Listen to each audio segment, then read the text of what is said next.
En France, le trouble borderline reste un grand oublié. Un trouble mal compris, mal pris en charge et trop souvent stigmatisé. Pourtant, les chiffres sont là. L'OMS estimait en 2020 qu'entre 1,5 et 4% de la population est concernée, soit des millions de personnes en France. Et ça, c'est sans compter tous ceux qui ne sont pas diagnostiqués. Dans les services psychiatriques, ils représentent jusqu'à 20 à 25% des hospitalisations. Et surtout, selon des études canadiennes, environ 70% des personnes borderline feront une tentative de suicide au cours de leur vie. Ce qui en fait l'un des troubles psychiques les plus à risque, avec une espérance de vie considérablement réduite. Le trouble borderline n'a rien de rare.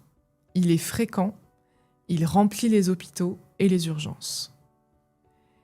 Et malgré cela, il reste invisible. Les services spécialisés manquent cruellement. Les professionnels de santé sont encore trop peu formés. Et beaucoup hésitent même à prendre en charge ces patients ou patientes, faute d'outils adaptés. Pourtant, les solutions, elles existent. Elles sont validées scientifiquement.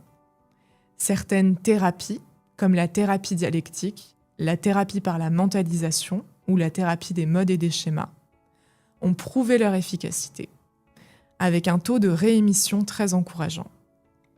Voilà l'enjeu. Les preuves sont là, le rétablissement est possible. Et derrière les chiffres, il y a des vies, comme la mienne. C'est ce parcours que je partage dans mon livre « Au bord de ma vie ». Un récit intime pour donner à voir, à comprendre et surtout à espérer.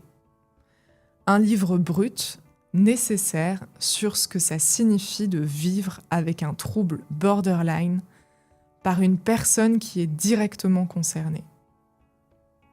Il sort très bientôt et vous pouvez déjà le précommander sur la Fnac et Amazon. Les liens sont en barre de description et dans ma bio. Le précommander, c'est participer à rendre ce trouble visible et surtout mieux compris.